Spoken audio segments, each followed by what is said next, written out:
here, the Jewish culture, they were just counting men. 3,000 of them, and it says they have everything in common. How can that be? Well, let me explain. The word fellowship, koinonia, means an exchange. Fellowship is to exchange what we don't have in common for what we do. And so there was no focus on what they didn't have in common. There was only focus on what they did have in common, and his name was Jesus. Amen.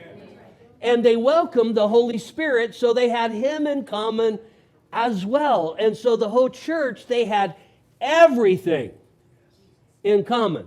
And so if we're going in the body of Christ and we're saying to one another, well, we have nothing in common, then I would like to suggest to you, we are focused on the wrong stuff. Amen. Because when Jesus is moving and the Holy Spirit is operational, we will have everything in common.